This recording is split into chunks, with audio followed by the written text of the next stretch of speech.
Grabar en el computador. Ajá. Bueno, el día de hoy, tal como les expresé la semana pasada, va a ser un poco el recorrido de lo que ha sido la lectura bíblica a lo largo de la historia. Lo primero que tenemos que tener claro, ¿verdad? Es que los primeros cristianos no leían el Nuevo Testamento, porque su vida comunitaria más bien se nutría del Antiguo Testamento como alimento espiritual. Recordemos que la primera etapa de la iglesia cristiana es una etapa de tradición oral. Y siendo así, no es sino hasta pasado el siglo primero que tenemos los escritos redactados en forma definitiva.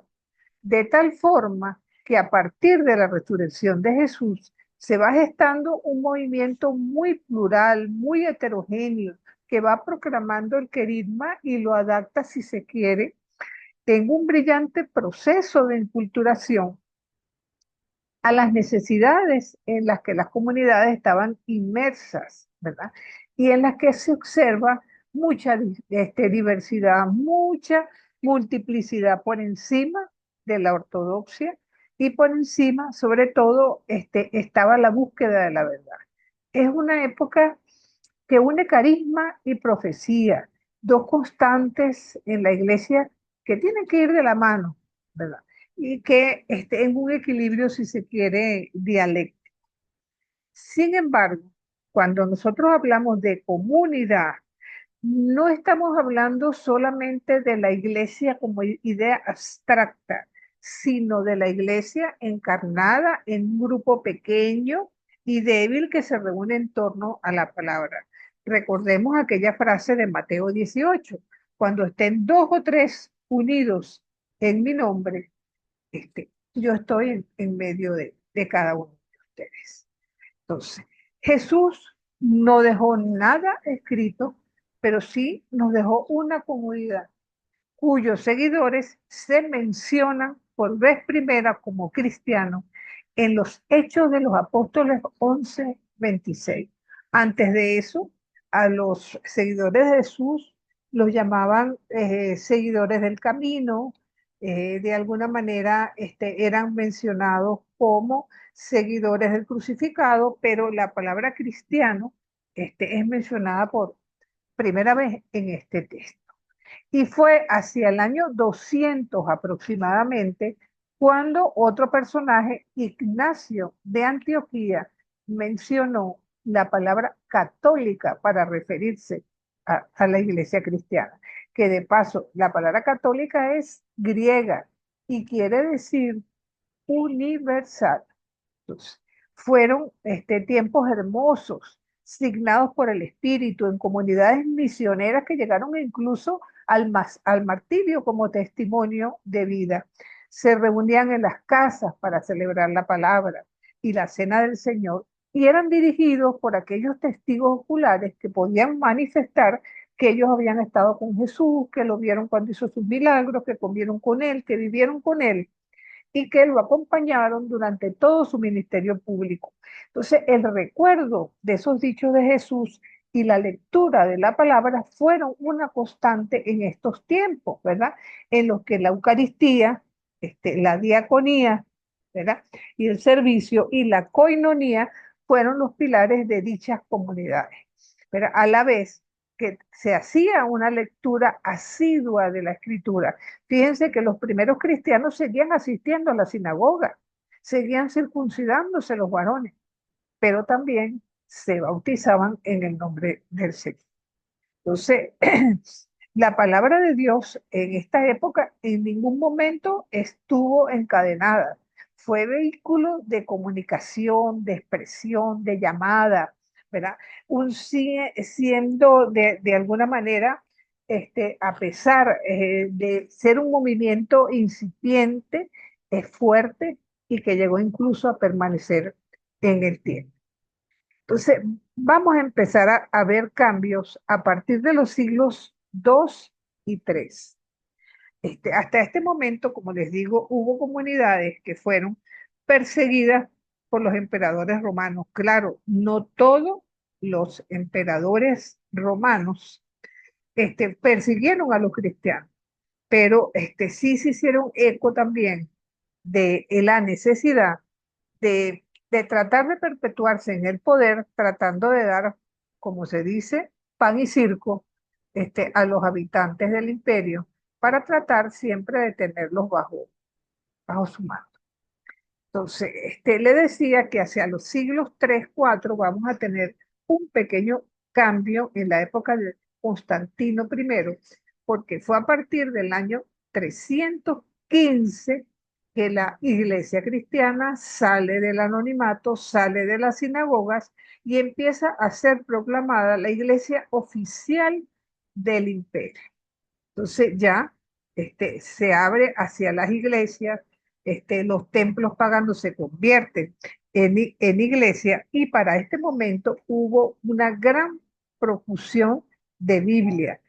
¿Quiénes eran los encargados de ello? Los padres del desierto, que a la luz del candil en las noches no solamente tenían como constante la lectura de la palabra de Dios, sino que trataron de ocuparse de ella en todo momento, reelaborando manuscritos para que llegaran a un número mayor de personas.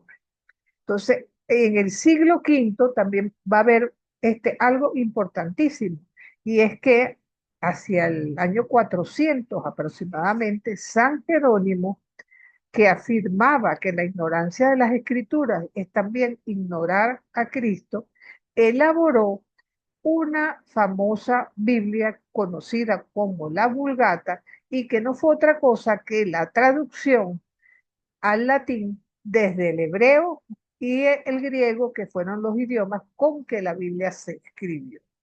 Esta versión latina fue normativa en nuestra Iglesia Católica, si se quiere, hasta Vaticano II. Entonces, muy popular, por eso fue llamada así como la Vulgata. Incluso cuando les digo que fue popular hasta Vaticano II, quienes somos mayorcitos debemos recordar que las misas eran en latín. Prácticamente la homilía era lo único que se salvaba.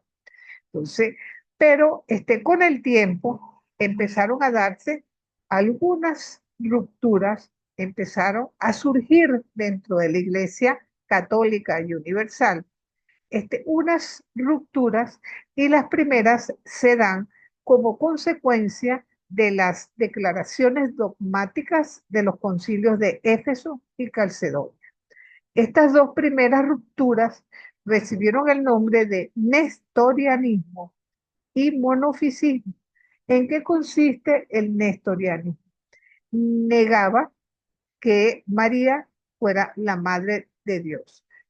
Una expresión que es conocida como Teotocos, y él afirmaba que ella era Cristotocos, que ella era madre de Jesús, pero que no podía ser madre de Dios.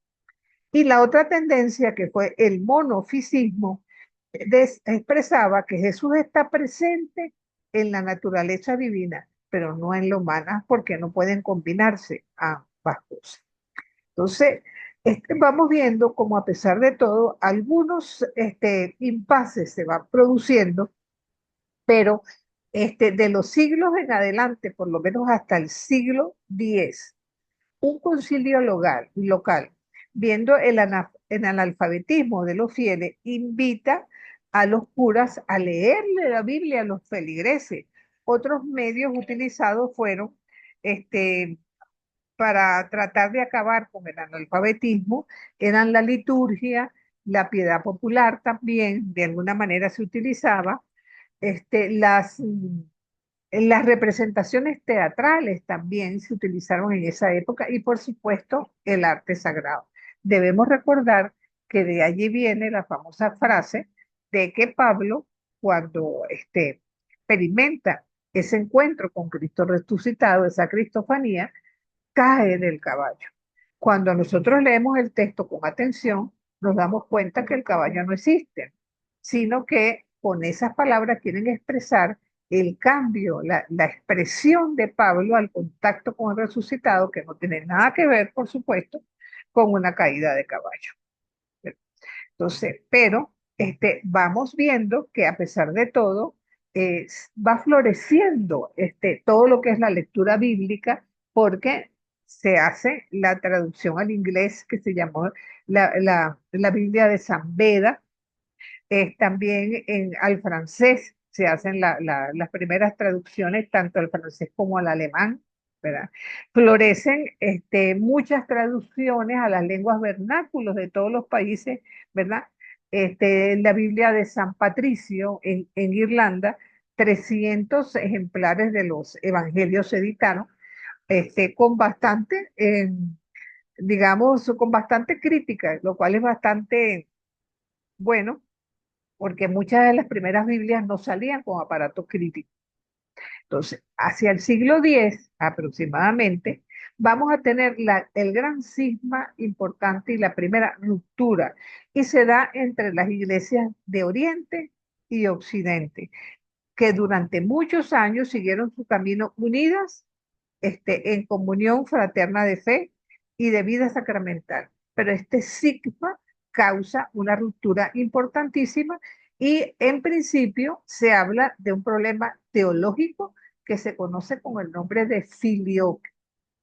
El filioque no es otra cosa que la expresión dogmática de los concilios cuando afirmamos que Jesús, perdón, que el Espíritu Santo procede del Padre y del Hijo. En las iglesias orientales se afirmaba que el Espíritu Santo procedía del Padre, mas no del Hijo, ¿verdad? Entonces, esto que aparentemente es el motivo de la separación, va acompañado también de otras causas económicas y políticas que nunca podemos dejarlas de lado. Por una parte, lo que era el idioma que se hablaba en Occidente era el latín, mientras que el que se hablaba en Oriente era el griego. La sede del papado estaba en Roma, mientras que la sede del emperador estaba en Constantinopla. O sea que si unimos todas estas razones, nos damos cuenta que más allá del filioque había algo más. Y lo cierto es que siempre que ha habido una ruptura importante, es que de alguna manera los emisarios del diálogo no llegan a diálogo. Y hubo un señor que se llamaba Cerulario, que fue comisionado para hablar con la iglesia de Roma. Y evidentemente nadie dio su brazo a torcer, ni en la iglesia de Roma, ni en la iglesia oriental, y se consumó una ruptura que duró durante 500 años aproximadamente. Fíjense que tuvimos que esperar que el Papa, creo que fue Pablo VI, quien se reunió con el patriarca Atenágora. Estamos hablando del año 1965, cuando ambas iglesias, ¿verdad?, retiraron las respectivas excomuniones que pesaban sobre cada una de ellas, y hoy por hoy caminan como iglesias católicas ambas, porque ambas son católicas, creemos prácticamente en lo mismo, y unas de rito oriental y otras de rito occidental. Esa es la gran diferencia. Lo cierto es que la Iglesia Oriental ha sido la heredera de la mitad oriental del Mediterráneo. Ha realizado 7 concilios ecuménicos y evidentemente, ajá, ¿alguien iba a decir algo? Adelante, ¿no? Bueno, y sabemos que hoy por hoy es la religión dominante, lo que es en Grecia, Bosnia-Herzegovina, Chipre, Georgia, Ucrania, Serbia, Montenegro, todo ese grupo de iglesias que todavía siguen conservándose a sí mismos como católicas ortodoxas. Y debido a la migración, existen comunidades importantes en los Estados Unidos, en Canadá, en Australia, en diversos países. Ahora, en un principio, la Iglesia Ortodoxa no acepta la jurisdicción papal. Posee 8 patriarcados y 6 arzobispados. Cada iglesia tiene su propio jerarca, pero el jerarca de Constantinopla, ¿ok?, sería el primero entre iguales. Eso sí, es la iglesia más parecida a la católica, a los 7 sacramentos, el culto a María, a los santos, y hoy por hoy conserva relaciones fraternas. Ahora, dentro de las iglesias orientales merece especial atención aquellas que reciben el nombre de uniatas. ¿Qué quiere decir estas iglesias uniatas? Son las que se han unido a la Iglesia Católica de Occidente, aceptan la voluntad del Papa, aun cuando siguen conservando sus ritos. Aquí en Venezuela, en Caracas, tenemos una muy importante que es la iglesia maronita, que está justo enfrente de la mezquita, ahí por los lados, al comienzo de la Avenida Libertador, en Santa Rosa, en la zona de Santa Rosa, ¿verdad? Ahora, vamos adelante con la historia. Si alguien quiere participar, por favor, adelante, no tenga menos, levante su manito y, ¿alguien iba a decir algo, perdón? ¿No? Ah, ok. Entonces, Doctora, adelante, adelante. sí, Ah, solamente con respecto a lo que tiene que ver ajá. con lo que tiene que ver con la Sagrada Escritura, ¿cómo queda la palabra de Dios ante esta división? Bueno, mira, ¿Bajo qué? bueno, ¿Cuál mira, era la versión? ya, la división fue por un motivo aparentemente teológico, lo que les comenté acerca del filioque, ¿verdad?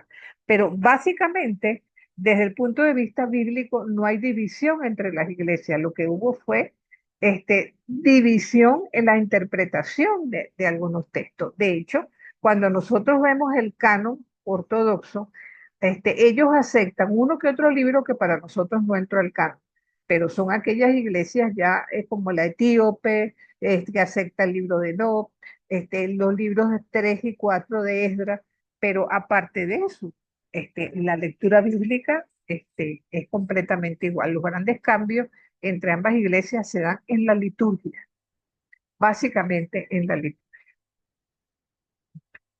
Entonces, decíamos, ¿no? Que avanzando en la lectura bíblica, cerca del año 1200 aproximadamente, vamos a tener la primera traducción de la Biblia al español, que se conoció con el nombre de Biblia Alfonsina.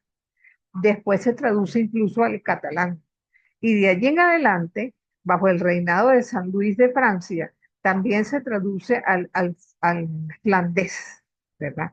Entonces, sin embargo, aquí se van dando las primeras tendencias también restrictivas. Hubo un grupo llamado los cátaros y otros los valdenses, que fueron de carácter gnóstico, si se quiere, influidos por las corrientes maniqueas, que afirmaban una dualidad creadora, Dios y Satanás, y practicaba la salvación medio la ascesis, ¿verdad? Y el estricto rechazo del mundo material. En tanto que los valdenses, ¿verdad? Rechazaban la veneración a los santos, la transustanciación, la existencia del purgatorio, la veneración a María, las oraciones a los santos, la veneración a la cruz, ¿verdad? Y de las reliquias, el arrepentimiento de última hora, lo rechazaban también. Entonces decían, ¿verdad? Que de alguna manera no llegó a darse una ruptura con estos grupos en el siglo XII, porque conjuntamente en esa época también hubo el nacimiento de muchas órdenes religiosas, como la de los franciscanos con San Francisco de Asís, y que de alguna manera también hicieron un poco como la contraparte, ¿no? Y estos grupos básicamente no era tanto el problema con la lectura bíblica, sino con dos situaciones dogmáticas que de alguna manera van a poner como el piso a lo que posteriormente vamos a ver con la reforma. Entonces, siguen haciéndose traducciones en los idiomas de todos los países de Europa, incluso el húngaro, el polaco, y sobre todo entre 1300 y 1450 aproximadamente, vamos a tener traducciones parciales de la Biblia al portugués, al danés, al noriego, al sueco, al checo, imagínense, prácticamente podemos hablar de todos los idiomas vernáculos conocidos. Pero recordemos que todas estas versiones son manuscritas. Lo que hace un cambio en toda la situación ocurre en el siglo XV con la invención de la imprenta. Estamos hablando de Gutenberg, que hacia 1440 inventa la imprenta y de allí en adelante vamos a encontrar ediciones bíblicas ya editadas. Incluso la primera Biblia que se editó fue precisamente la Vulgata, y hacia el 1500 ya tenemos unas 70 ediciones de la Vulgata. Eso sí, no quiere decir que para entonces todo el mundo tenía Biblia, porque era un verdadero lujo tenerlas. Podemos imaginar el costo de estos manuscritos. Incluso se dice que personajes como Santo Domingo de Guzmán tenía solamente un ejemplar del Evangelio de Mateo y las cartas de Pablo. El resto de la Biblia no la tenía consigo, pero empieza también en esta época, ¿verdad?, a tener los textos en griego y en hebreo, lo que puso en evidencia las deficiencias de la Vulgata, ¿verdad?, por parte de la Iglesia Católica, que asumió una actitud apologética, de alguna manera tratando de defender esa edición, porque evidentemente era la edición que normaba nuestra iglesia. Y quien se atrevía a criticarla, le caía la Inquisición, como le pasó al pobre Fray Luis de León. Entonces, y es evidente que la gente pobre no tenía acceso a la Biblia, porque era muy elevada.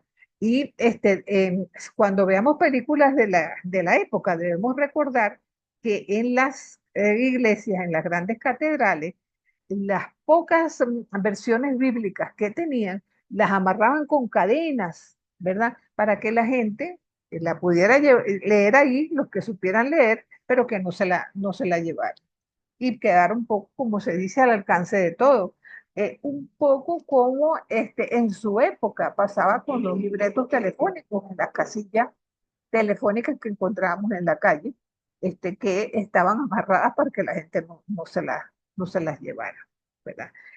El cambio importante lo vamos a tener en la edad moderna y ya estamos aquí prácticamente a las puertas de la reforma, que aquí sí vamos a ver cambios importantes en lo que se refiere a la lectura bíblica. Claro, tampoco podemos mirar esto hoy por hoy más que en forma objetiva, ¿no? Y en cierto modo entender las razones por las que esto se da. Ahora, en 1478 salió la Biblia de Valencia, que fue la primera edición impresa en español por Bonifacio Ferrer. Y ya al 1500 prácticamente podíamos decir que había ediciones impresas de todas las Biblias en todos los idiomas este, de la Europa conocida. Y es cuando va a darse la gran ruptura.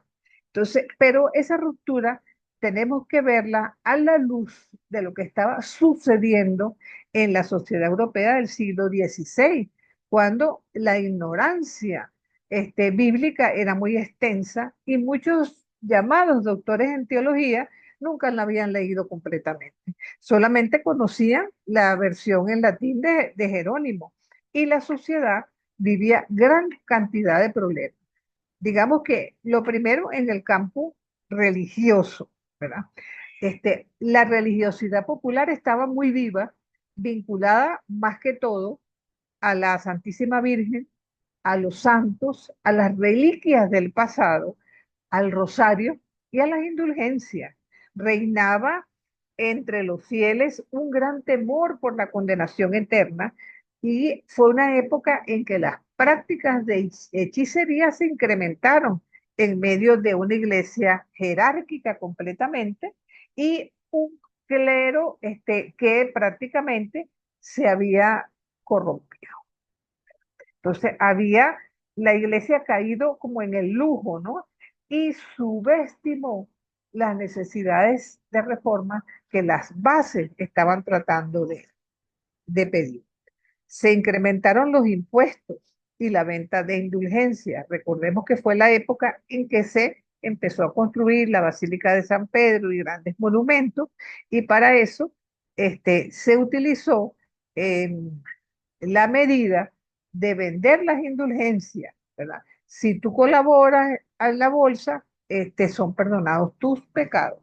Y el pueblo se volcó hacia devociones piadosas, convirtiéndose, si se quiere, como en canales de tratar de llegar a Dios sin intervención de la jerarquía. Entonces, el acceso a la Biblia también en los idiomas vernáculos también contribuye a la aparición de la reforma, porque permitió que la sensibilidad religiosa, alimentada por símbolos, por imágenes, diera paso a que la persona considerara que podía tener un encuentro directo con Dios. Entonces, y a los cristianos le molestaban varias cosas, la inmoralidad del clero, que ante el celibato muchos recurrían al concubinato, las demandas financieras de la iglesia, ya hablamos de las indulgencias, y el abandono de las parroquias. Vemos que fueron situaciones realmente graves.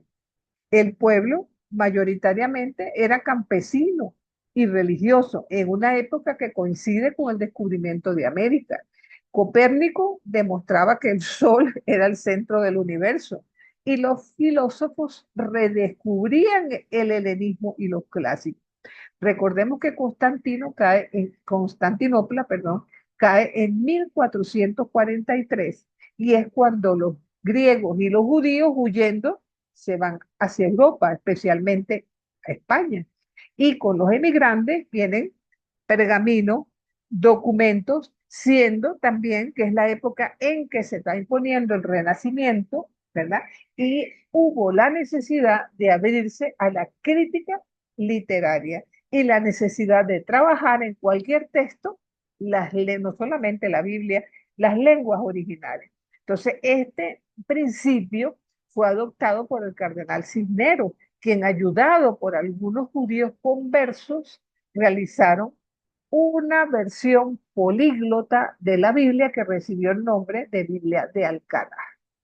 ¿Verdad? Entonces, en el campo político también la situación está difícil porque Europa se preparaba para nombrar a un nuevo emperador del Santo Imperio Romano, en condiciones que presagiaban guerras, conflictos, tensiones políticas e intrigas.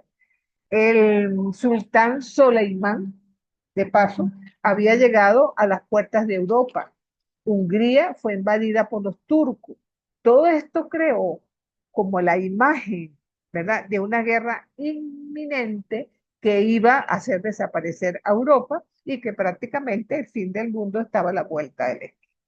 Los países estaban divididos, ¿verdad?, a merced de príncipes ambiciosos y guerreros que sencillamente querían matarse unos a otros. Entonces, a todo esto hay que también sumar, ¿verdad?, todos los intentos de reforma en la iglesia que habían sido controlados. Ya habíamos hablado de los cátaros y valdenses, que habían perdido fuerza, pero el Renacimiento fue creando, digamos, las condiciones para que el saber humano fuera una necesidad. Y es entonces cuando surge la presencia de Martín Lutero, que fue un sacerdote agustino, ¿verdad?, quien se alza contra la doctrina de las indulgencias y definitivamente empieza a expresarse de la siguiente forma. Expresa, ajá. Él decía que solamente la escritura era la autoridad, la única autoridad que bastaba para el cristiano y por tanto rechazó el papel normativo de los pastores de la iglesia y la tradición eclesial. Decía incluso que solamente Cristo era el único mediador entre Dios y los hombres, que solamente la gracia venía de parte de Dios y no podía ser vendida. Y de allí entonces que pregonó la sola escritura, la sola fe y solo la gloria de Dios en una libre interpretación de la iglesia a partir de la ayuda del Espíritu Santo. Entonces no se necesitaba para él ningún otro tipo de ayuda para leer los textos, enunciando así que el papel interpretativo de la iglesia estaba de más, ¿verdad? Pero junto con Martín Lutero surge Calvino. Calvino hablaba de lo que era la depravación moral del ser humano y la elección incondicional de Dios, que había una expiación limitada, una gracia resistible y la perseverancia de los santos. Para Juan Calvino, él hablaba de la predestinación. Cada quien venía, como quien dice, cuando nacía, bajo el brazo, si iba a salvarse o no. Entonces, fomentó, fíjense, la disolución, la supresión del celibato sacerdotal, una beneficencia para los pobres, ¿verdad?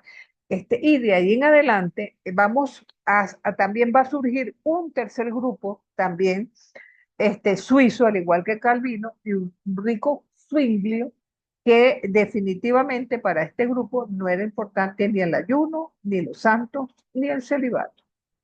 Pero vamos a sumar también a un cuarto personaje, que fue Enrique VIII, cabeza, rey de Inglaterra, y que evidentemente católico, se puso al lado del Papa en el momento en que empiezan a surgir estas corrientes Lutero, Calvino y Zwingli, y tratando em, de evidenciar que había que hacer lo que fuera para acabar con él. Pero él tenía un problema personal que lo lleva también a separarse, ¿verdad? Y es que él estaba casado con Catalina de Aragón, que era española. Pero recordemos que la mayor parte de las realezas de Europa eran familias. Entonces, el hijo del alemán se casaba con la hija del español, el hijo del español se casaba con la hija del inglés, y entonces todas de alguna manera se iban involucrando desde el punto de vista familiar. Pero ellos eran primos y por ende tenía que pedir una dispensa al Papa para casarse con Catalina de Aragón. El Papa se la dispensa, pero después él se enamoró de Ana Bolena y quería divorciarse de la primera. Y desde ese entonces y todavía hasta hoy, un matrimonio que se dispensa no puede ser disuelto.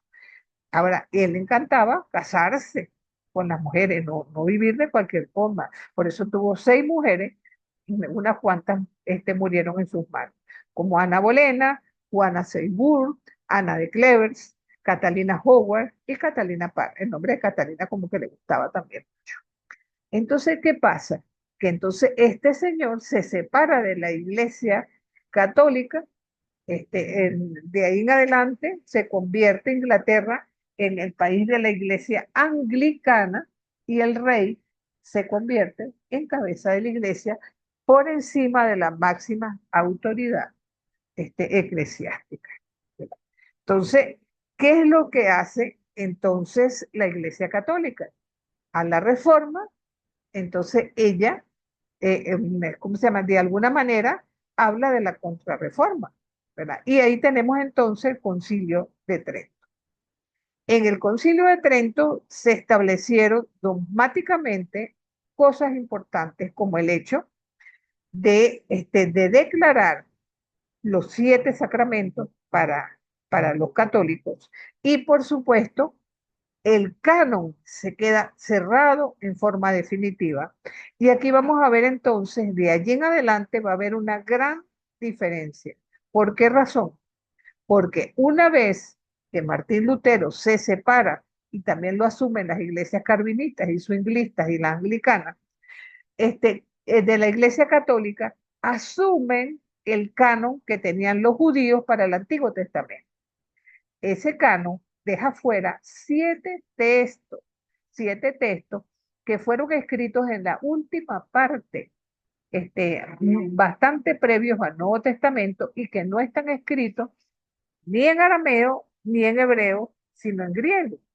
Cuando los judíos deciden asumir su canon, cosa que ocurrió en el siglo I, ellos determinan que ningún texto que esté escrito en un idioma diferente al hebreo puede ser considerado inspirado por Dios.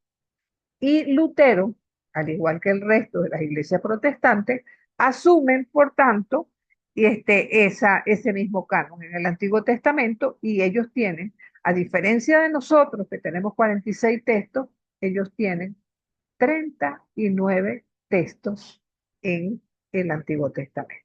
Por eso, cuando ustedes tienen en sus manos una Biblia que no es católica, no es que la traducción sea mejor ni peor.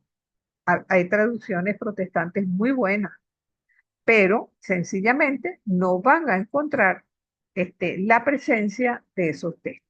Las sociedades bíblicas unidas hoy por hoy han adoptado incluirlos como apéndices al final. Para nosotros no, para nosotros están dentro del canon y lo consideramos palabra de Dios igualmente. Entonces, ahora, ¿qué pasa con la lectura bíblica? Además, en el Concilio de Trento, cuando están enfrentados a una iglesia que dice que no necesitan del magisterio, que no necesitan que les digan cómo tienen que leer la Biblia. Y por ende, precisamente, empiezan a barajarse en Trento como varias tendencias. Una que decía que había que alentar que se leyera la Biblia en lengua vulgar y de alguna manera promocionar la difusión. Otra que decía no, porque entonces son capaces de leerlo de cualquier forma.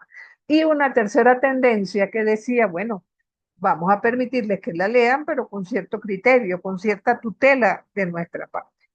Esa fue la que, vamos a decir, tuvo la mayor parte de los votos, pero en la práctica no se dio así. ¿Verdad? Entonces, Pío IV, y estamos hablando de 1565, publicó varias normas con respecto a los libros prohibidos y evidentemente habló de normas con respecto a la lectura de la Biblia y dice, no se puede permitir la lectura indiscriminada de las escrituras en lenguaje vulgar por la imprudencia de los hombres porque podría darles más daño que beneficio que hay que esperar. Entonces, ese argumento, e incluso de manera categórica, digo, aténganse a las consecuencias con este argumento, todos aquellos que quieran desobedecer al inquisidor. Entonces, ante esta perspectiva, con la finalidad de evitar interpretaciones erróneas, el Papa Pío IV prohibió la impresión de traducciones de la Biblia a las lenguas vernáculas.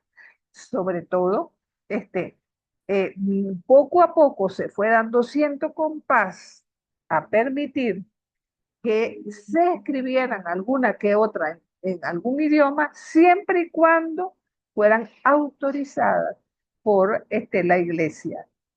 Entonces, y de algún modo, ¿verdad? La Biblia que más se tradujo, la Biblia que más se repitió, evidentemente fue la Vulgata, que como les digo, fue la Biblia normativa de nuestra iglesia hasta Vaticano II. Entonces, ¿cuál fue la consecuencia de todo esto? ¿Verdad? Bueno, que esta separación importantísima dura hasta nuestros días, ¿verdad? ¿Y qué ocurrió precisamente en las iglesias protestantes? Debemos entender, ¿verdad? Que en el campo católico, mejor dicho, eh, como las iglesias protestantes no tenían ningún tipo de prohibición, empezaron a trabajar activamente en el campo bíblico, tratando de tener traducciones en todas las lenguas posibles. Salió la versión española de Valera, ¿verdad?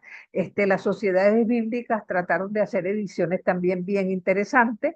Nace la Sociedad Bíblica Británica en 1604, ¿verdad?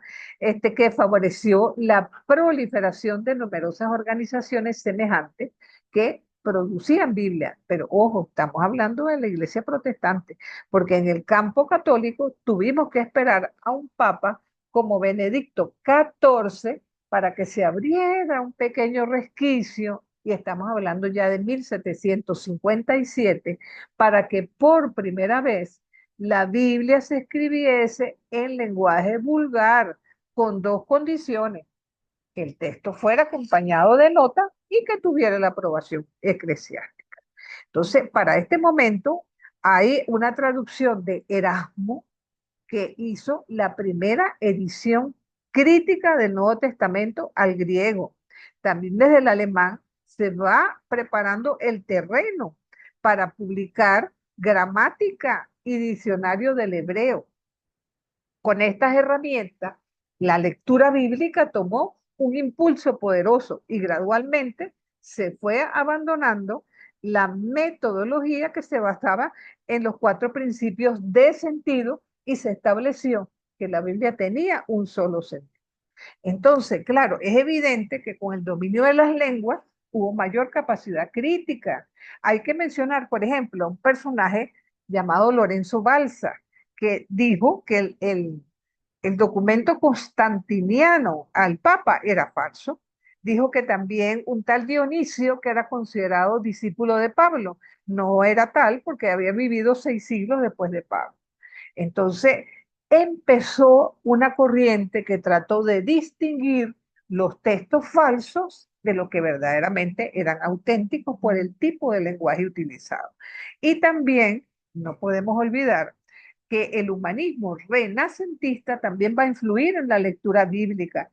Dante, Garcilaso, el aporte de las ciencias que nacen en esa época, Copérnico, Galileo, los nuevos conocimientos que se estaban dando como el telescopio. Recordemos que es la época en que Galileo es excomulgado. Tuvimos que esperar también el año 2000 para que el Papa Juan Pablo II, el Santo Padre, le quitara la comunión que pesaba sobre Galileo, precisamente por sus ideas astrológicas y geográficas. Entonces, ¿qué pasa? Esto va creando problemas en la interpretación bíblica, porque nuestra iglesia se defiende en forma apologética, tratando de rechazar todo lo que se le está presentando. Entonces, ahora, hay que reconocer también que por muy buena que sea una traducción, la necesidad de un estudio crítico es importante.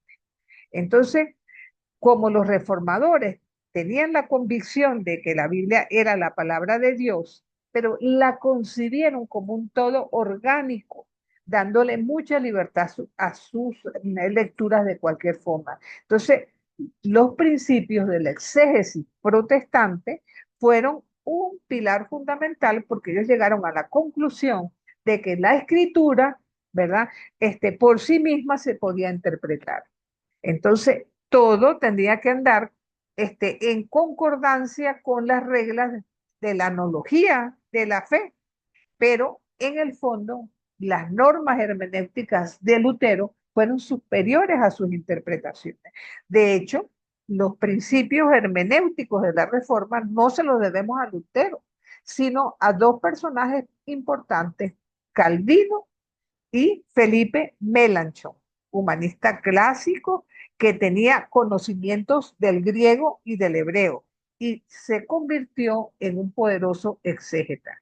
Pero por su parte, él decía que las escrituras tienen que entenderse gramatical y lingüísticamente antes de comprenderse desde el punto de vista teológico. Entonces, el más grande exégeta de la Reforma, les decía, fue Calvino, ¿verdad? Y entonces él, de una manera rigurosa, y estricta, habló de la alegorización, en la Biblia, de los valores tipológicos que habían en el Antiguo Testamento, pero rechazó la idea luterana de que Jesús podía ser encontrado en cualquier parte del Antiguo Testamento. Redujo el número de salmos aceptados como mesiánicos, postuló que los libros proféticos tenían que ser interpretados a la luz de la historia de Israel y no de la historia de la iglesia, ¿verdad? Entonces, de alguna manera, ¿verdad? Los expositores católicos no hicieron ningún avance durante todo este tiempo. No se admitió el principio del juicio privado y de alguna manera se decía que la Biblia tenía que ser interpretada en perfecta y absoluta armonía a lo que decía el magisterio. Entonces podríamos decir, por ende, que en esta época la hermenéutica bíblica católica quedó en un punto muerto. Ahora, hay también un pero, ¿ok? Y es el siguiente. el periodo, los reformadores, ¿verdad? Poco a poco, en la medida que iban profundizando en los textos, empezaron a darse cuenta que no se había desaparecido del todo la vieja levadura, aunque se mantenían estrictos en aquello de que la escritura se interpreta por sí misma. Rechazaron someter su exégesis al dominio de la tradición eclesiástica y las doctrinas formuladas por los papas y los concilios. Y entonces cayeron en un grave peligro que persiste hasta hoy, guiarse por los principios confesionales, ¿verdad?, de cada denominación. Y entonces empezó lo que se conoció como la edad de las denominaciones. Ya te doy la palabra, Luis. Cada ciudad importante que quería tener la verdadera versión, ¿verdad? De la confesión de fe presente en los textos bíblicos. Y eso hizo que surgieran una serie de controversias teológicas entre los diversos grupos protestantes que se dividieron en fracciones, cada una tratando de proponer que su visión acerca de la lectura del texto era la perfecta. Entonces, la exégesis terminó colocándose al servicio de las confesiones y degeneró en la búsqueda de una serie de textos como prueba de lo que estaban afirmando.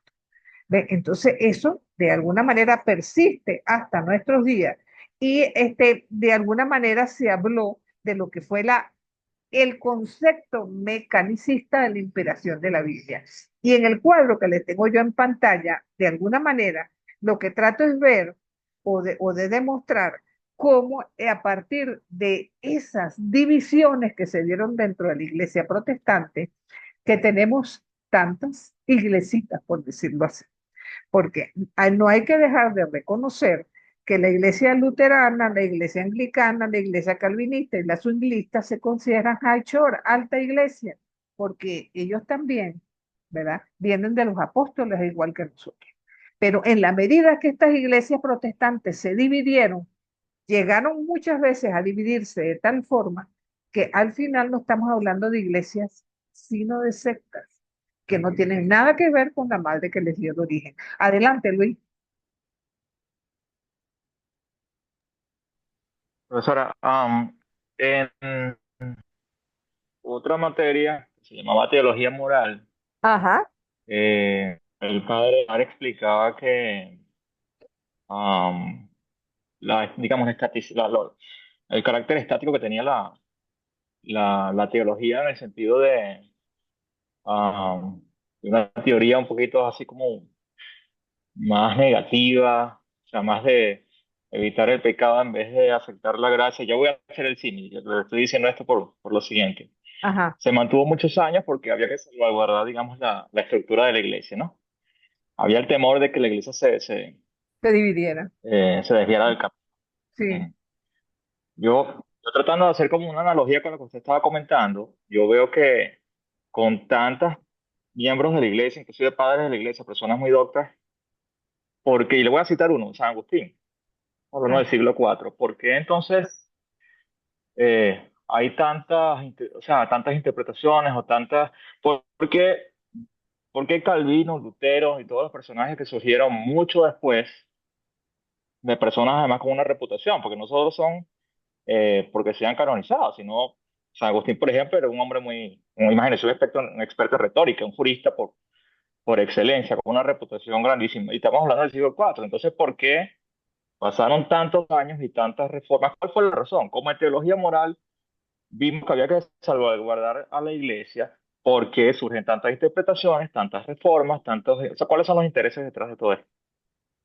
mira, yo pienso que muchas veces el querer tener la razón, el ser, el creer que estamos ante la iglesia verdadera, ¿ok? Entonces, todas esas iglesias van surgiendo en base a lo que considera una interpretación errada de la iglesia tradicional.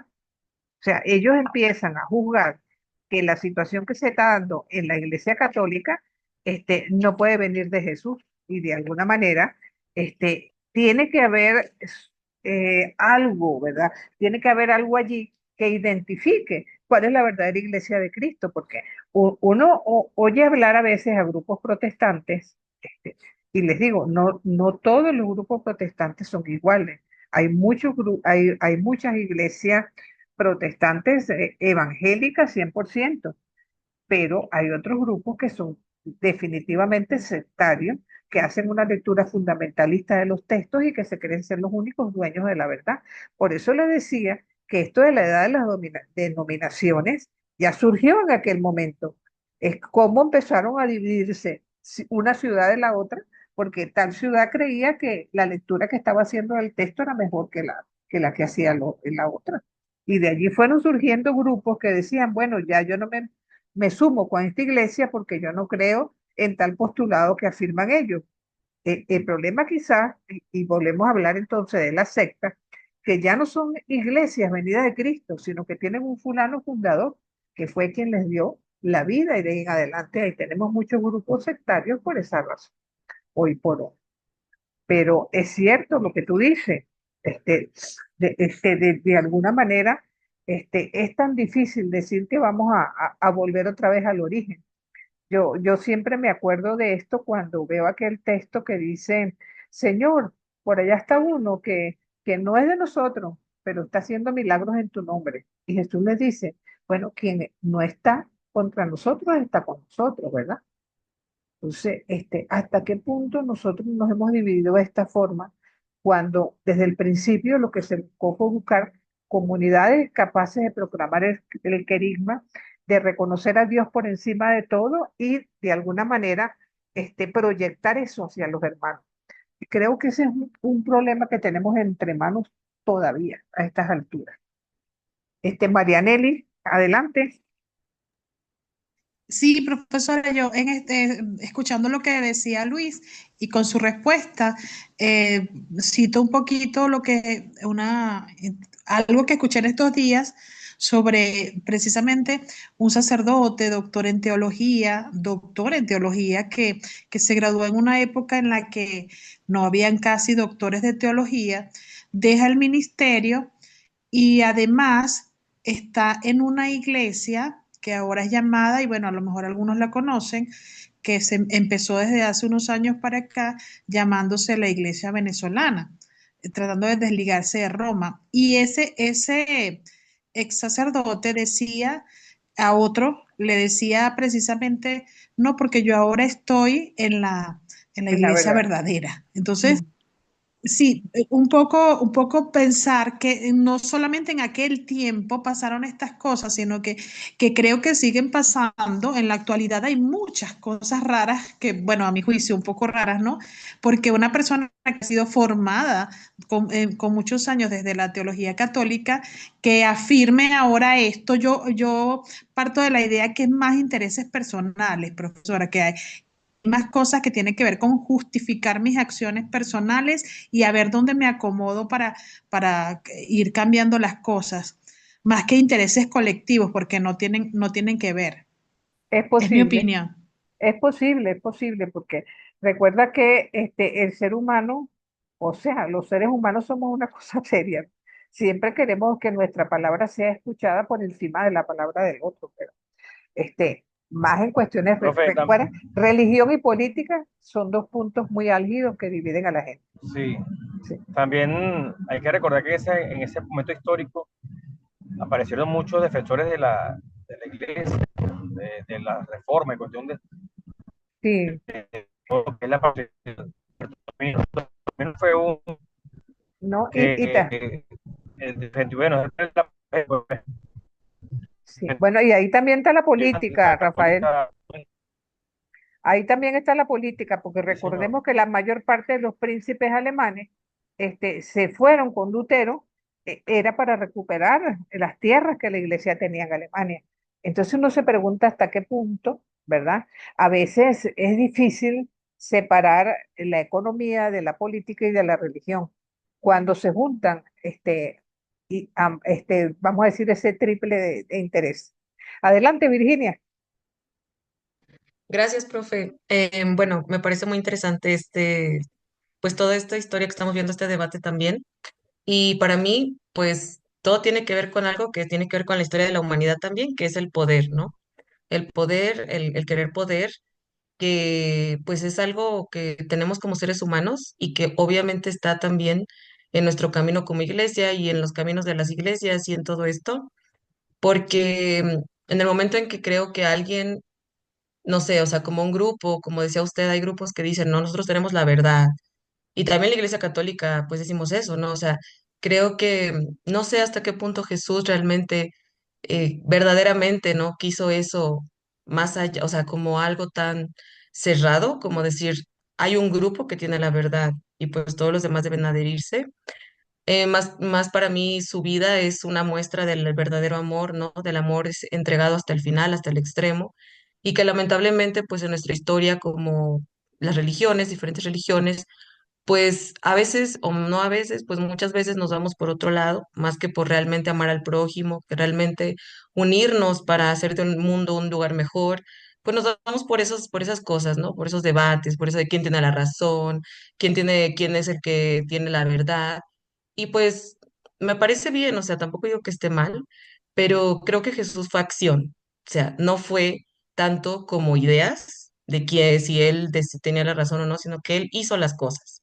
Entonces, a veces creo que nos Es, falta a nosotros más acción como personas, hacer las cosas, actuar desde el amor. No digo que no lo hagamos, claro que sí, por supuesto, ¿no? La Iglesia Católica aporta muchísimo al mundo, pero en general todos, ¿no? O sea, como unirnos más para hacer eso, más que entrar en otras cuestiones que a veces, pues, se nos pasa de largo que hay una guerra, se nos pasa de largo que hay tantas sí, cosas horribles en el mundo por estar debatiendo por otras. Entonces, esa es mi opinión. es verdad, mi niña. Y hay que reconocer ciertamente que entre estas iglesias y la Iglesia Católica hay discrepancias esenciales, no solo de índole histórica, sociológica, psicológica y cultural, sino sobre todo en la interpretación de la verdad revelada. Es allí donde está el quid de la cuestión. El asunto está que a pesar de todo, a todos los cristianos o los que decimos ser cristianos, tenemos una serie de puntos que son comunes a todos.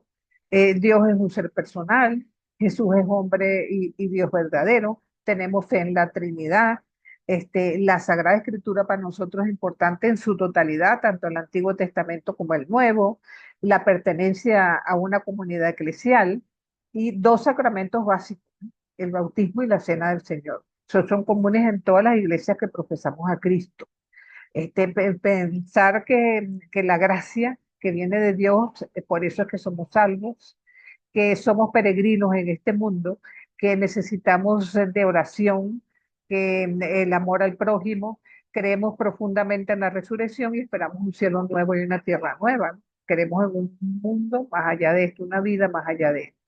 En líneas generales, todos los cristianos confesamos eso, ¿verdad? Pero evidentemente, como estamos tratando de involucrar esto que estamos comentando el día de hoy al hecho de que la Biblia, por todas estas razones, no pudo llegar completamente al pueblo. Y aquí en América, recordemos que fueron los españoles quienes nos evangelizaron. Y mi mamá murió hace 5 años, sí, de 95 años, pero ella decía, mija, tú te vas a meter a estudiar Biblia.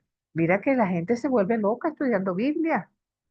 Dicen que eso no se puede leer así nomás. O sea, esa mentalidad de pensar que la Biblia no es para el alcance de todos, de que tiene que ser interpretada a través de quien sea capaz de llevarte el mensaje como verdaderamente debe ser. Eso no termina de desaparecer muchas veces de la mentalidad de la gente, ¿verdad? Entonces, y ese prejuicio, de alguna manera, hace que mucha gente crea que la Biblia se perdió hasta Vaticano II.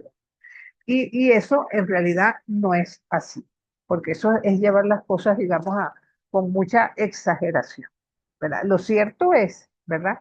Que si vamos a tomar en cuenta que ya a principios de 1800 aproximadamente había ediciones integrales de la Biblia en 71 lenguas, con cierta difusión, sobre todo desde el invento de la imprenta en adelante.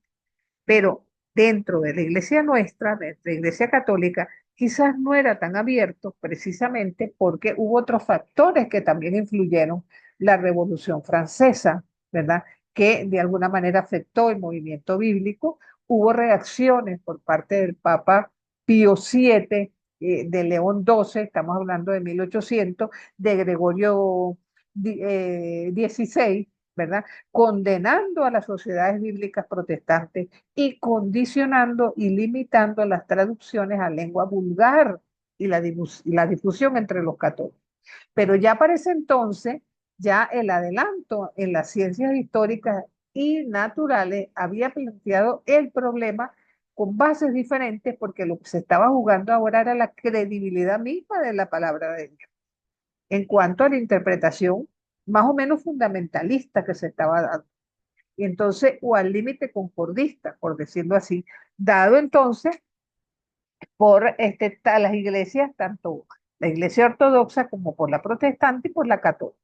Entonces, si nosotros empezamos a mirar hacia los siglos XVIII y XIX, cuando también el mundo protestante fue influenciado por el racionalismo, se empieza a hacer una lectura histórica bajo los principios de la cultura egipcia y babilónica, que buscaba ir conociendo la Biblia desde los ambientes históricos en que surgió. Entonces, de alguna manera, ¿verdad? Empezaron a descubrirse testimonios importantes como el Código Sinaítico, el Código Vaticano, textos griegos, se rescatan documentos que eran del siglo II, y entonces Champollion descifra los jeroglíficos egipcios, se descubren las tablillas cuneiformes, y entonces esto empieza a ofrecer una serie de pistas de la cultura mesopotámica y egipcia hasta Qumran, 1947, y eso de manera seguida, pues continúa hasta nuestros días. Entonces, una vez que empiezan a darse cuenta que en la Biblia hay discordancia, dificultades, similitudes, entonces dicen, bueno, es necesario hacer una crítica literaria, porque la Biblia, además de ser palabra de Dios, es literatura. Entonces se van formulando hipótesis y se excluyen concepciones como, por ejemplo, la de un Moisés, autor del Pentateuco, ¿verdad? Y entonces de esa época es la hipótesis de las cuatro fuentes que hablábamos la semana pasada. Entonces, el tercer paso está dado por la historia de la forma. Gunkel, recuerden que seguimos en el mundo protestante, quien dándose cuenta de la manera como estaban escritos ciertos textos, decía no, no todos los textos están escritos de la misma forma. Tenemos que tomar en cuenta Yo sí está aquí. el género Yo sí. literario. No está aquí. Ajá, el género literario con el que fue escrito el texto, y así nace la historia de la forma. Después nace la historia de la redacción, porque no podemos olvidar las mediaciones humanas y la teología de quien escribe. Pero entonces, ya entrando en la edad contemporánea, en nuestra iglesia, ya estamos hablando del Papa León XIII, elabora Si es de que que pichado no sale el negro. Cierra el micrófono porque se está escuchando todo lo que habla. Entonces, ya un papa como León XIII, con la encíclica Providentissimus Deus, ¿verdad? Dice o expresa la importancia de que el magisterio desee que esa fuente de la revelación le llegue a la gente. La llama rebaño de Jesucristo. Y estamos hablando ya de 1893. Recordemos que León XIII es el mismo papa de la Rerum Novarum, de la doctrina social de la iglesia. Después tenemos a Benedicto XV en 1920. Entonces él escribe otro texto llamado Espíritu Paráclito, donde habla no solamente de la necesidad de que el pueblo se nutra de la palabra, sino que los sacerdotes se formen en el conocimiento excelso de Jesucristo, porque si no se forman ellos, ¿qué es lo que le van a dar a la gente? ¿Qué es lo que le van a presentar? Entonces, finalmente, vamos nosotros a encontrarnos con el Papa Pío XII, 1943, que nos regaló una encíclica extraordinaria, la Divino Flante Spiritus, en donde por primera vez dentro de nuestra Iglesia Católica se reconoce la importancia de leer los textos bíblicos tomando en cuenta los géneros literarios. O sea, no podemos leer los textos del Levítico de la misma forma que vemos la caída de Jerusalén o que leemos el bautismo de Jesús o sencillamente las cartas, porque cada una de ellas pertenece, ¿verdad?, a un género literario diverso. Entonces, también, ¿verdad?, con esta Divino Aflante Espíritu se sientan las bases de lo que nosotros vamos a encontrar en el Concilio Vaticano II. Y es el momento en que se hace en castellano las ediciones de Nácar y Columna y de Bover y Cantera, y en francés la Biblia de Jerusalén. O sea que por fin despertamos, vamos a decir así, y con los descubrimientos de Qumran que se dieron en 1947, donde se encontraron testimonios bíblicos del siglo I, incluso se encontró todo el Antiguo Testamento menos el libro de Esther, y textos como el de Isaías o Habacuc se encontraron completitos, ¿verdad? Bien parte del Evangelio de Marcos se encontró en Qumran, aparte de otros testimonios no bíblicos, pero que evidentemente evidencian el contexto histórico del momento en que se están dando la luz de estos textos. Ahora, ¿qué nos regala el Concilio Vaticano II? Y de allí la gran importancia de este concilio. 3 declaraciones sobre la libertad religiosa, los medios de comunicación y las relaciones con las iglesias no cristianas, algo que estaba prácticamente, nos había distanciado de las iglesias no cristianas, nos había distanciado de los medios de comunicación y evidentemente la necesidad de reconocer que fuera de la iglesia católica, ahí está la semilla del verbo, porque hasta Vaticano II se decía que fuera de la iglesia católica no había salvación. Entonces nos encontramos con un personaje como Mahatma Gandhi, que nunca se bautizó, y decimos, ¿podrá Mahatma Gandhi con la vida que tuvo estar condenado porque no era católico? ¿Entiendes? Todo esto se llega a reconocer en este momento. Entonces, también, ¿verdad? Hay una serie de decretos, ¿verdad? Tanto pastorales como disciplinares para dentro de la iglesia, donde empiezan a renovarse lo que es la vida misionera, los ministerios de los sacerdotes, la renovación de la vida religiosa. Recuerden que de Vaticano para acá, eh, las religiosas pueden tener hábito o no, ya no es tan incluyente, así como cambiarse de nombre. Hay cosas que han cambiado bastante de allá para acá. La misión de los obispos, la formación sacerdotal, el apostolado de los laicos éramos el patito feo, ¿verdad? Y de alguna manera la apertura al comunismo. Ahora, tuvo también 4 constituciones importantísimas. La Lumen Gentium, que de alguna manera es de cara al mundo, la Sacrosantum Concilium, que tuvo que ver un poco con la liturgia y la vida religiosa. Quienes vivimos el Vaticano II, tenemos que estar conscientes que las misas que se daban en latín se tornaron en los idiomas vernáculos. El sacerdote que le daba la espalda al público ahora se las da de frente. También tenemos el Gaudium Spes, también de cara a cambios dentro de la iglesia, y la más representativa fue la de Verbum, porque la de Verbum tiene que ver con la divina revelación y la Sagrada Escritura. Allí vamos a tener algo de lo que nosotros hablamos la semana pasada. Sus 6 capítulos hablan de la revelación de un Dios que se abaja al ser humano, que le ofrece una palabra de amistad y con quien establece una alianza. Pero ese ser humano es capaz, gracias a su libertad, de decirle que sí o decirle que no. Que esa revelación ha sido transmitida, ¿verdad? Primero a través de una tradición oral que posteriormente se pone por escrito y se reinterpreta en diferentes etapas hasta que recibe la redacción definitiva. Que esto ocurre porque el Espíritu Santo jugó un papel importante inspirando a quien escribió estos textos. Se resalta la importancia del Antiguo Testamento, que también era el patito feo. Conocíamos muy bien los evangelios y la vida de Jesús, pero al Antiguo Testamento no le habíamos prestado demasiada atención porque lo veíamos como algo del pasado completamente. El Nuevo Testamento, de alguna manera, involucra que no se puede leer el Nuevo Testamento sin el Antiguo y que el Antiguo Testamento de alguna manera va vislumbrando lo que vamos a encontrar como centro de la revelación en la persona de nuestro Señor Jesucristo. Pero su capítulo más representativo es el último, porque es la Sagrada Escritura en la vida de la iglesia. Y hay un decreto bien interesante del Concilio Vaticano II, que es la Unitatis Redintegratio, que de alguna manera busca el restablecimiento como corresponde de la iglesia de Jesús.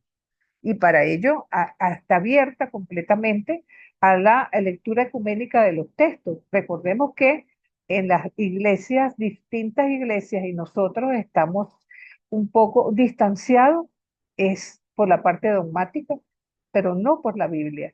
La Biblia podría ser el puente que nuevamente nos llegue a la unidad que tanto necesita nuestra iglesia. Entonces, vamos a ver que de allá para acá todavía siguen surgiendo luces y sombras en un proceso que se fue dando después de 60 años, evidentemente con Vaticano II como proyecto. Hacia la década del 70 empiezan a darse una serie de planteamientos importantes. La necesidad de que cada hogar pueda tener una Biblia. Fue el momento en que la Biblia latinoamericana se establecieron o se editaron, mejor dicho, ediciones por millones para que todo el mundo pudiera tener acceso a la misma, a precios muy populares, muy económicos. Después tuvimos la crisis en la década de los 80, que gracias a Dios tampoco llegó a una separación o una ruptura dentro de la iglesia, y tuvo mucho que ver con el surgimiento de la teología de la liberación, que se le dio un carácter de marxista y que de alguna manera dividió a la iglesia europea de la iglesia latinoamericana, a pesar de lo cual podemos decir que hubo momentos de luces, porque las comunidades sobre todo se fueron ubicando, ¿verdad? Tratando de leer los textos a la luz de la liberación de Egipto, en un momento en que la mayor parte de nuestros países tenían dictaduras y veían, caramba, ¿no será que nuestro pueblo puede ser liberado de la misma forma en que en su momento fue liberado el pueblo de Israel? Entonces se trató de hacer relectura de los textos, como le digo, que causó una profunda crisis. Después la década de 90 fue fecundidad, porque ya no solamente teníamos los textos, sino distintos subsidios para poder leer los textos. Si queríamos trabajar cualquier texto de la Biblia, teníamos gran cantidad de textos a los cuales podíamos nosotros también buscar la manera de profundizar sobre ellos. Y en el nuevo milenio, evidentemente, la implementación, empezaron a surgir este, institutos bíblicos, no solamente desde la academia, sino también en los sitios populares para que la gente pudiera acceder a los textos, a la palabra de Dios. Entonces, cuando uno mira hacia atrás en retrospectiva, se da cuenta de que han surgido, por ende, una serie de procesos en este devenir, donde hay fortalezas y logros, donde hay cosas que pareciera que están en proceso y muchas cosas que todavía como que son débiles digamos, en la vivencia de las comunidades eclesiales. Y es aquí donde yo quiero que ustedes hagan énfasis en el trabajo que tienen que hacer acerca del ensayo del día de hoy. Porque, como decía al principio, los que estaban conectados, no se trata de que ustedes hagan un recuento, un resumen de todo lo que hemos conversado, ni que me digan cuándo nació Vaticano II, cuánto duró el concilio, de eso no interesa. Lo que interesa es ver si estas fortalezas, estos procesos y estas debilidades están en sus comunidades.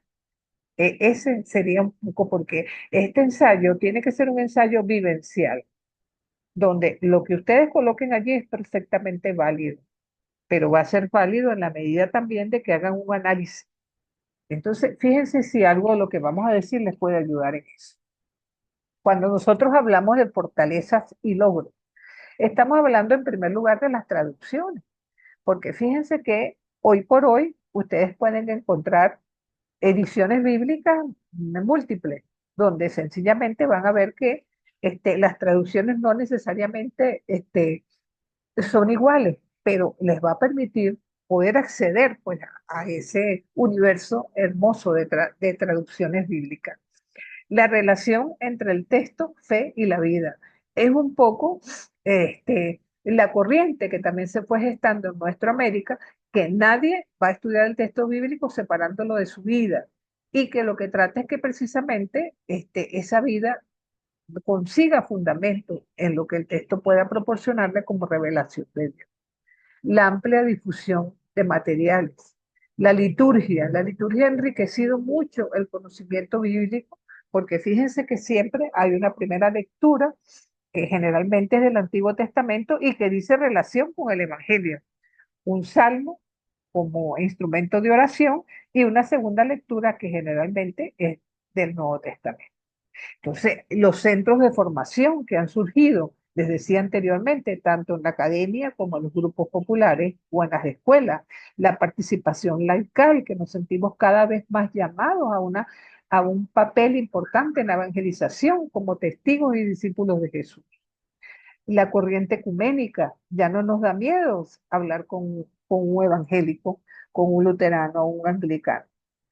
El mes de la Biblia. El mes de la Biblia es algo hermosísimo que surgió sobre todo en nuestro contexto latinoamericano para darle relevancia. Y el Papa Francisco además, el Día de la Palabra de Dios, 3 semanas después de la Navidad.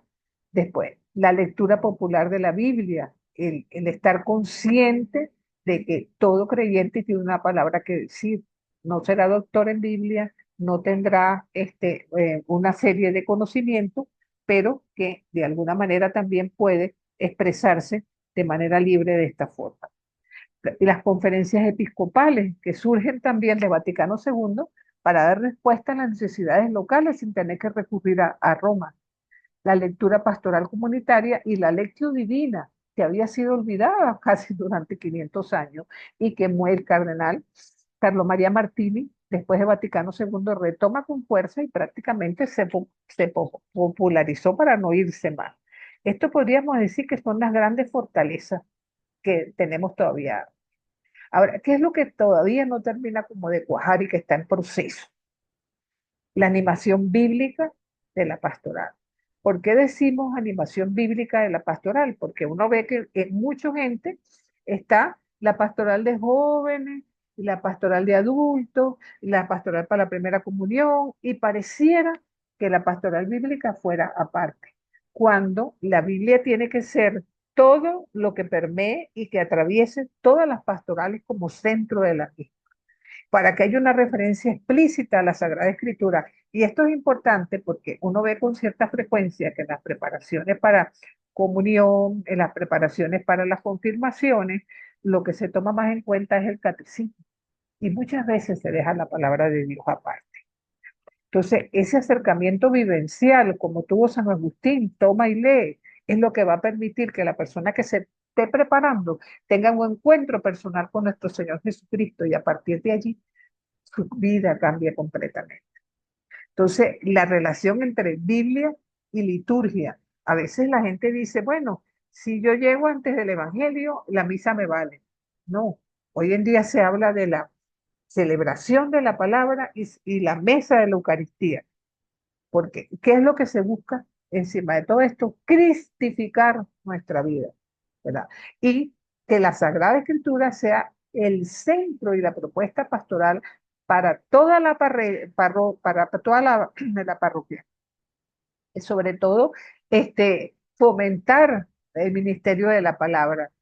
¿Cuántas veces uno va a la Eucaristía y la persona que está leyendo los textos no proclama la palabra? La palabra hay que proclamarla, no se puede leer de cualquier forma. O hay un cambio de mentalidad o seguiremos en este proceso.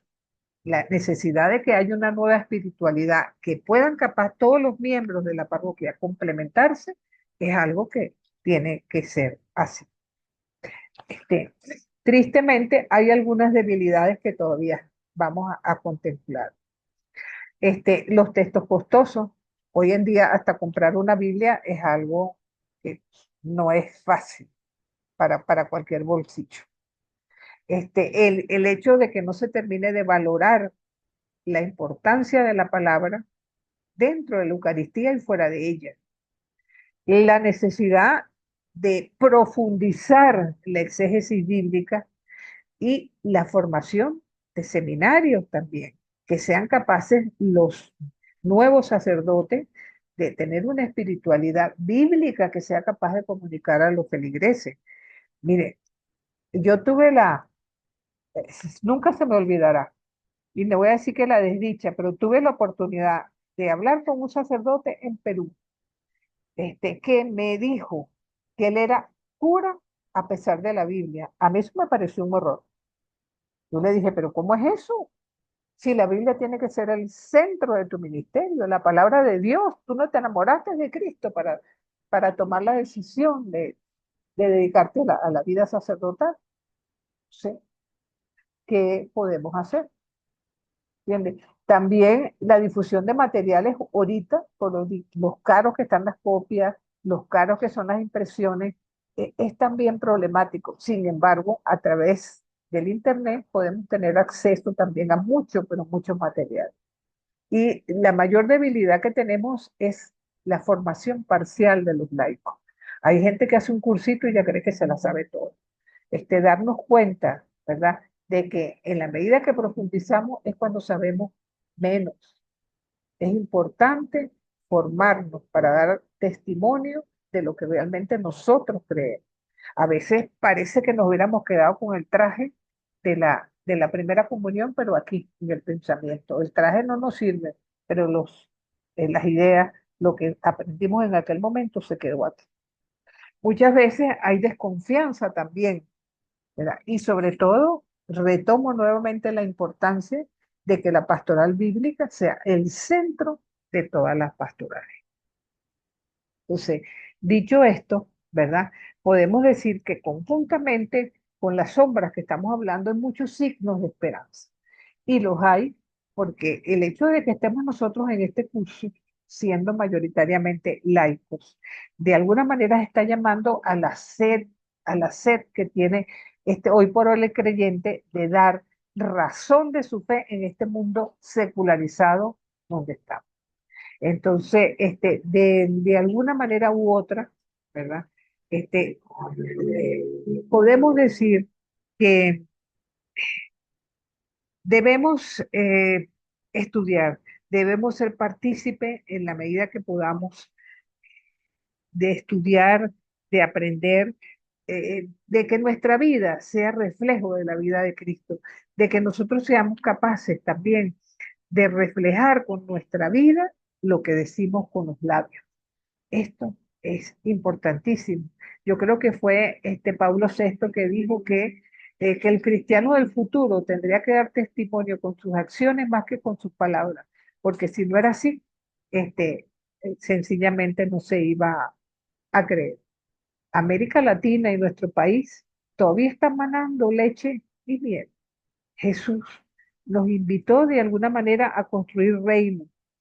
Sabemos que están ya, pero todavía no. De allí la importancia de que la iglesia, y nosotros somos iglesia, al hablar de Cristo, no solamente seamos docentes, no queramos ser maestros, sino también parientes de la gente. No, no podemos seguir, si se quiere, preocupándonos por dar sentido a la vida de la humanidad y del mundo cuando olvidamos de ser tierra prometida.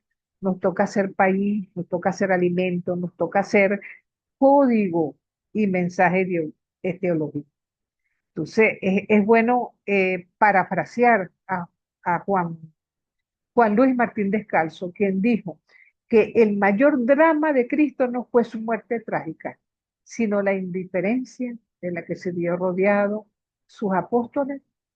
No había terminado, no había muerto todavía y ya habían corrido. Unos los traicionaron, otros lo negaron. Los mismos que lo llevaron a la muerte no sabían por qué lo habían hecho. Los soldados que estaban ahí acompañándolos, jugando los dados. Y los amigos que lo acompañaron en el momento de la oración se quedaron dormidos a la hora de la agonía. Entonces uno se pregunta, ¿verdad? Si después de tantos siglos seguimos igual, ¿verdad? A veces creemos que nuestro mundo se pudre de extremistas, de homicidas y de tiranos, pero realmente lo que está pasando es que estamos adormecidos, ¿verdad? Gracias a que en cada uno de nosotros a veces como que hay más sueño, más apatía e indiferencia para luchar en esta vida por el bien en contra del mal. Así que les invito a que seamos capaces de dar ese paso adelante, leyendo esa palabra de Dios presente una y otra vez para cada uno de nosotros en nuestra América, recordando que para leer la Biblia, ¿verdad? Podríamos imaginarnos los rieles de un tren. En un primer riel está la Biblia, el texto. Eso se conoce como exégesis, como interpretación. Y en un primer movimiento es lo que nos lleva del hoy al ayer. Tratar de llegar lo más posible a lo que realmente el autor quiso expresar en ese texto y lo que nos transmite la palabra de Dios para cada uno de nosotros. Con eso tratamos de ser fieles al texto. Es importante el contexto literario, de qué género literario estamos hablando, el contexto histórico, en qué momento se está dando ese texto. Se está relatando en el mismo momento que los hechos se están dando. No, fíjense que cuando uno lee los evangelios que dicen Jesús estaba predicando en el templo, pero resulta que los evangelios, por ejemplo, el de Mateo y Lucas, se escriben después del año 80. Para el año 80 no hay templo. Sin embargo, ellos están relatando de una época anterior, por eso tienen que ser fieles al texto. Entonces, el contexto de la redacción, de alguna manera, va marcando lo propio del autor. Creo que la semana pasada les ponía yo el ejemplo de las bienaventuranzas, que para el evangelista Mateo se da en un cerro, porque para los que provienen al cristianismo desde el judaísmo, es el público de Mateo, y tiene que poner a Jesús a la misma altura de Dios, donde se recibieron las tablas, el Dios del trueno de la montaña. En cambio, Lucas, cuando habla de las bienaventuranzas, lo hace muy llano, porque para él no es importante y su auditorio no capta esa situación. Entonces, ahí donde está la redacción, lo propio de cada uno. Pero dentro de todo esto, el contexto del Espíritu es el que manda, el que dice cómo esa revelación que Dios nos está haciendo llegar. Ahora, nos devolvemos al segundo riel, a la vida, al hoy, a la hermenéutica. Ese movimiento de ayer para hoy nos hace fieles al contexto. ¿Cuál contexto? El de nosotros hoy. ¿Cómo nosotros, esa palabra revelada hace tantos años, sigue siendo para nosotros palabra revelada de Dios? ¿Y a qué nos llama? ¿Qué nos exige? ¿Y de qué manera nos juzga? Entonces, esto es importante también, porque nosotros no podemos, a pesar de que la palabra de Dios sea una, llevarla al contexto de hoy de la misma forma. Por ejemplo, este, vamos a desarrollar un texto X. No es lo mismo si lo llevamos a 23 de enero, que era la bonita cumbre. En ambos contextos hay necesidad de esa palabra de Dios, pero las necesidades económicas y la situación social en ambos sitios es diferente, y eso hay que tomarlo en cuenta, y eso es a lo que nos llama la hermenéutica. Bueno, dicho esto, ¿verdad? La semana que viene vamos a entrar con materia ya de Antiguo Testamento, donde vamos a tratar con el tema 3, ¿verdad? De ver el entorno histórico, geográfico del Antiguo Testamento y cómo fue la génesis de este pueblo. Si tienen alguna pregunta, tenemos creo que como unos 5 minuticos, o quieren expresar alguna opinión o alguna pregunta con respecto al ensayo, adelante.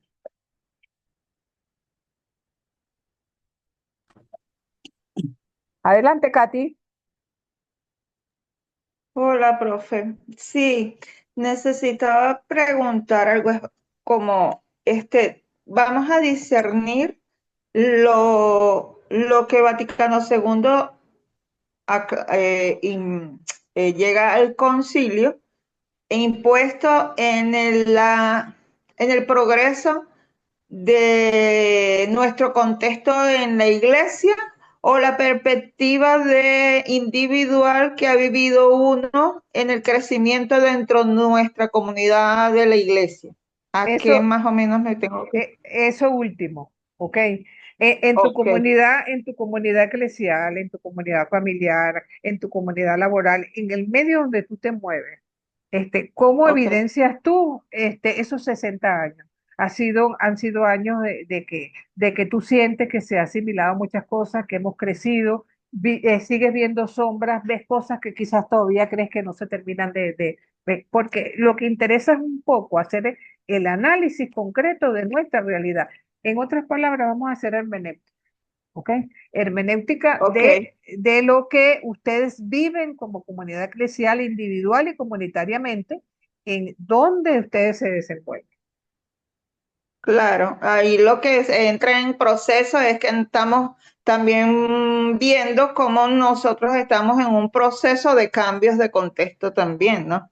Exacto, bueno, en la vivencia de ese proceso, por eso es que este es ¿cómo se llama? Un ensayo que cada quien lo va a mirar de forma diferente, porque están ustedes en distintas comunidades, distintas perspectivas, socialmente a lo mejor no se desenvuelven en el mismo medio, habrá más de uno de ustedes que no tiene ningún nexo concreto con una comunidad eclesial, sino que sencillamente va a misa.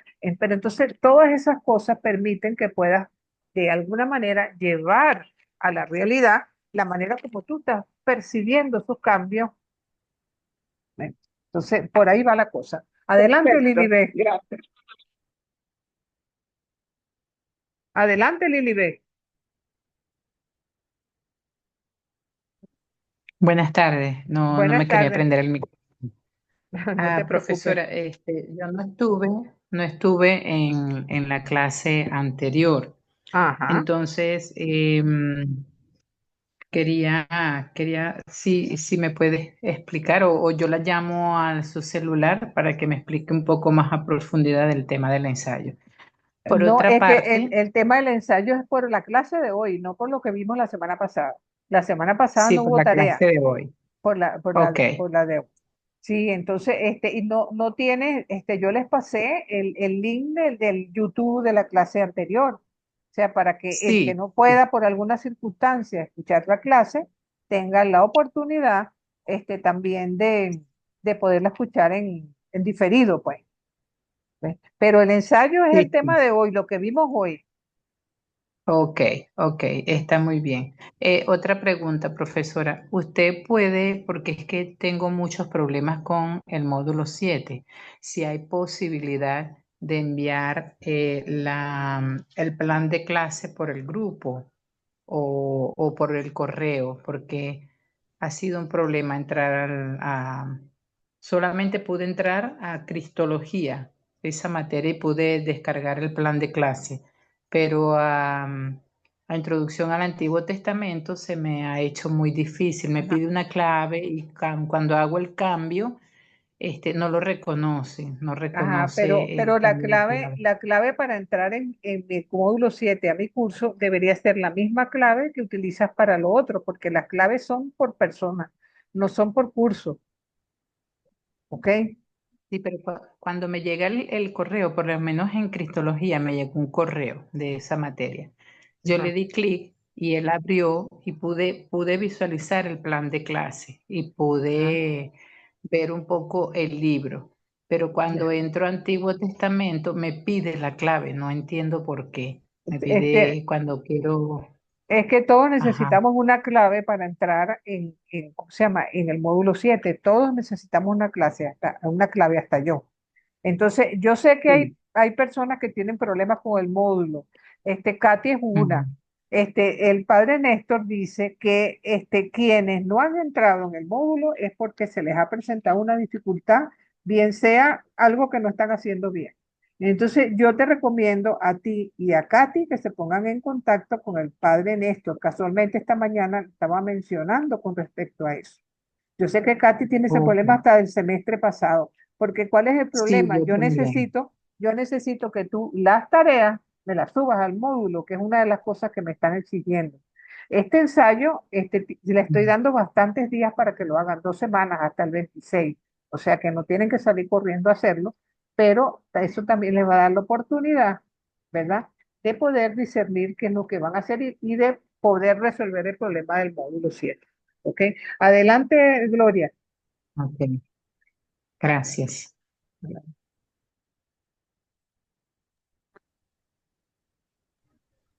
Profe, buenas noches, buenas tardes. Buenas, buenas. Aló, Ajá. profe, ¿hay algún tipo de especificaciones para la síntesis, para el ensayo? Me refiero No, en la parte gramatical no, no, no, o para algún nada. esquema. No, ok, Recuerden que algún tipo de letra, nada de eso. los ensayos son muy libres, ¿verdad? Pero recuerden Ok, que los ok, ensayos no tienen ni introducción ni tienen conclusión. Los ensayos son un escrito sí, libre donde ustedes asumen una temática y prácticamente están dando una construcción personal acerca del mismo. gracias, profesor, gracias. Ok. Creo que había Gloria levantado la mano, pero como que, bueno, adelante, Juan. Sí, profe, Hola, buenas tardes, profesora, ¿cómo Bueno, están, compañeros? Profesora, tengo una duda. Con respecto a adelante. los profetas menores, con respecto a los profetas menores, ¿esa Ajá, actividad para qué día es? Perdón, y disculpe. ajá. Bueno, déjame ver que tengo el plan de clases en la mano. Hasta el 30 de abril, creo, ¿no? Déjame ver. 30 de abril, déjame ver. Entre el 9 y el 30 de abril. Porque recuerden que viene Perfecto, uno también lo entrega en Semana el... Santa. Ajá. No, el 9 comenzamos y si quedó Correcto. pendiente alguno, queda para después, ¿ok? Ajá. Perfecto. Eso, pero disculpe, Ajá. es como una presentación, ¿verdad? Sí lo puedes hacer como presentación, O pero sea, son ok, 10, 12 minutos, no es tanto trabajo, sí, ¿ok? perfecto, gracias, profesor. Gloria, adelante. hola, profe. No sé si lo responde porque en ese momento que estaba dándole respuesta a una compañera, pues, Ajá. se me cayó la conexión. Es que mm, yo entro al módulo 7, pero no me aparece introducción, por lo menos, por poner un ejemplo. Solamente me aparece es, teología de la gracia, más Bueno, nada. yo voy a, No me ajá. aparece la otra. Ustedes aceptaron la invitación, esa es otra pregunta que les hago, porque sé que el padre Néstor los invitó, pero si alguno no aceptó la invitación del padre Néstor, es posible que esa sea la razón por la cual no puedan entrar. Yo voy a revisar ahora y me voy a dar cuenta si alguno tiene una Pero yo invitación todavía. tenía, Ajá, yo he entrado siempre con mi,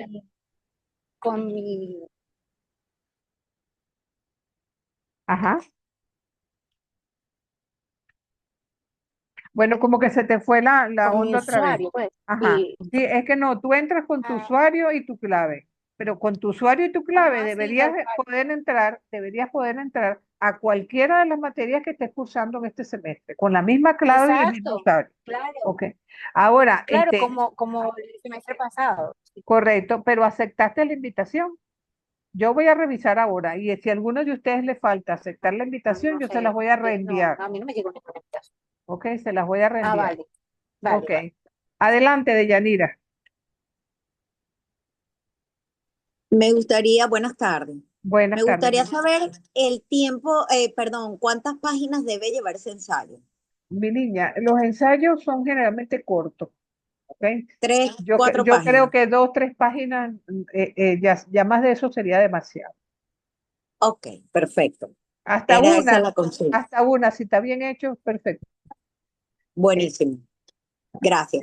la comunidad de Mérida, Buenas tardes. mire, Es en para cualquier decir, momento se nos ajá, corta esto, ¿ok? Para que estén pendientes, es para ajá, decirle a los que tienen problemas con el módulo 7. Yo hoy logré, me conecté con el padre Néstor eso. y logré como a las 12, 12:30 ya terminar y entrar al módulo 7. Lo único que también hay que olvidarnos, lo que estamos ya anterior, de la clave anterior. Entonces tuve un rato, pero sí logré ya, porque no había entrado y no aparecían las materias. Entonces, pero sí es bueno que esté uno en contacto con él mientras está haciendo el proceso. Exacto. Sí, tomen Exacto. ese consejo porque si a ella le resultó, ¿verdad? Entonces, con toda seguridad, Jocelyn, a ustedes también les va a resultar. Así que porfa, para que todos puedan entrar y tengan acceso, recuerden que allí yo les tengo bastantes textos para que ustedes puedan bajar a hacer su biblioteca virtual, si así lo desean. Bueno, mire, no me resta más que desearles una feliz semana, darles la bendición y espero que la semana entrante nos encontremos por este medio nuevamente. Gracias, profesora. A la Chao. orden. Gracias.